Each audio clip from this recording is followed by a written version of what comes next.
hello, good evening guys. Ayan, meron na naman akong isi-share sa inyo. At ang topic po natin ngayong gabi is about financial tips. Ayan. So, paano nga ba tayo makakapag-ipon? O, diba? Kasi alam niyo naman, diba, kumbaga ang hirap kitain ng pera, diba? Alam natin yan.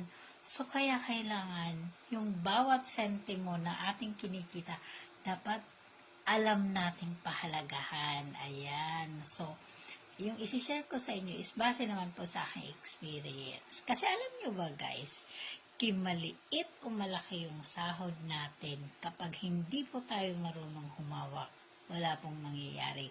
Wala po sa laki o liit ng ating kinikita para po tayo ay makapag-ipon. Ayan.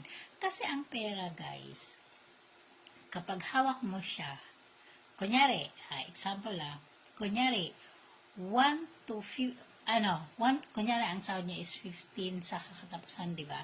Kunyari, sumahod kayo ng 15. Kunyari lang may hawak kayong, sabihin na natin, meron kayong 5,000 hawak. Ngayon, pustahan tayo. Pagdating ng 1 week, ubos na yon. Sigurado yon, di ba? Kulang pa.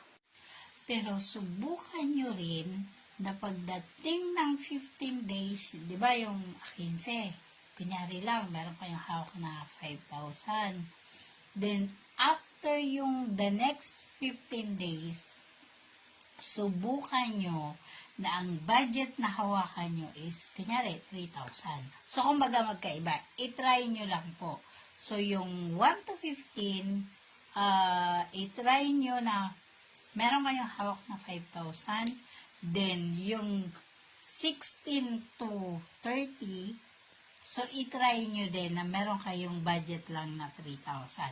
So tingnan nyo kung yung 5,000 ubos, then yung the next na 3,000 is ubos at nagkasya, so yun, ibig sabihin nun, pwede na kayong mag-ipon.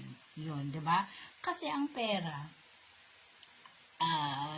malaki yan o maliit, lagi yan ubos. Pero kung napagkasya nyo yung 3,000 for 2 weeks, ibig sabihin nun, pwede kayong mag-ipon. di ba? Kasi, sa case ko, ayan, so trinay ko, yung 3,000 na hawak ko, for 1 week o 2 weeks, ubos siya. Then, nag-try ako ng 2,500, cash na naman. So, ibig sabihin, pwede tayo mag-save kung gugustuhin natin. So, nasa atin na lang yun kung paano natin siya babudgetin. So, yun lang guys. Thank you for watching at sana may natutunan na naman kayo sa aking ibinahagi ngayong gabi. Thank you. See you on my next video. Bye! Palike and share na lang po and follow nyo na rin ako. Thank you. Bye!